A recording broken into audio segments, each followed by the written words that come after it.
ఆదికాండము 2వ అధ్యాయం. ఆకాశమును భూమియు వాటిలోనున్న సమస్త సమూహమును సంపూర్తి చేయబడెను.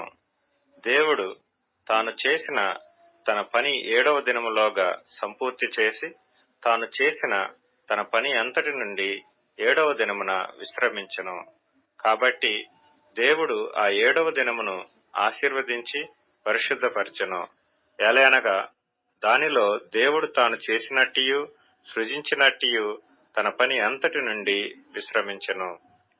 దేవుడైన యెహోవా భూమిని ఆకాశమును చేసిన దినమందు భూమి ఆకాశములు సృజించబడినప్పుడు వాటి వాటి ఉత్పత్తి క్రమము ఇదే.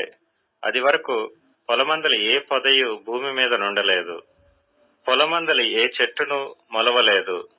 ఏలయనగా దేవుడైన యెహోవా భూమి మీద వాన కురిపించలేదు, నేలను సేద్యపరచుటకు నరుడు లేడు.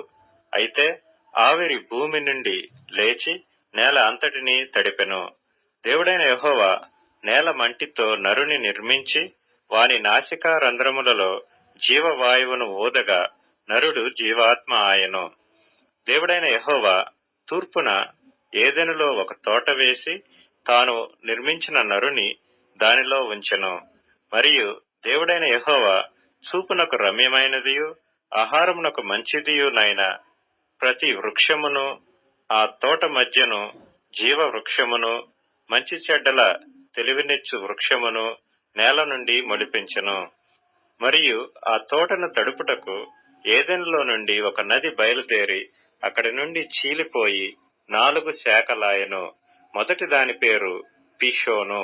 అది హవీలా దేశమంతటి చుట్టూ పారుచున్నది. అక్కడ బంగారమున్నది. ఆ దేశపు బంగారము శ్రేష్టమైనది. అక్కడ బోళమును గోమేధికములను దొరుకును. రెండవ నది పేరు గీహోను. అది కూషు దేశమంతటి చుట్టూ పారుచున్నది. మూడవ నది పేరు హిద్దెకెలు.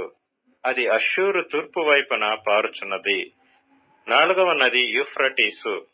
మరియు దేవుడైన యెహోవా నరుని తీసుకొని ఏదెను తోటను సేద్యపరచుటకును దాని కాచుటకును దానిలో ఉంచెను.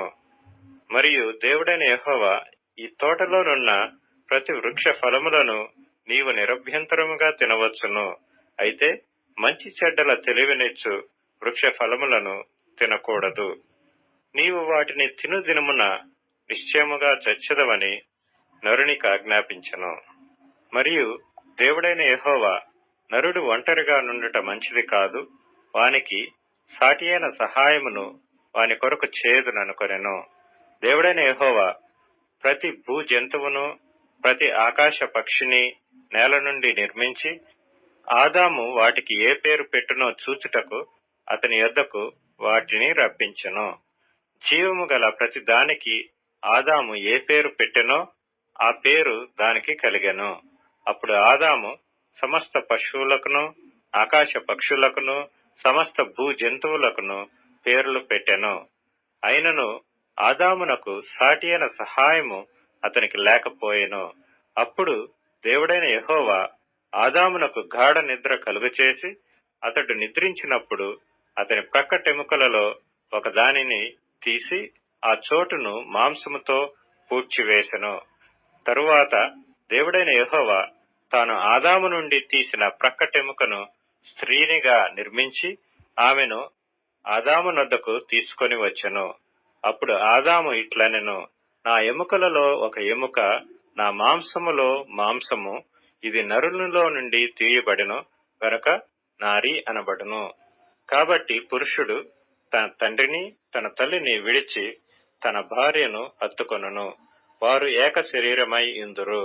అప్పుడు ఆదామును అతని భార్యయు వారిద్దరూ దిగంబరులుగా నుండిరి.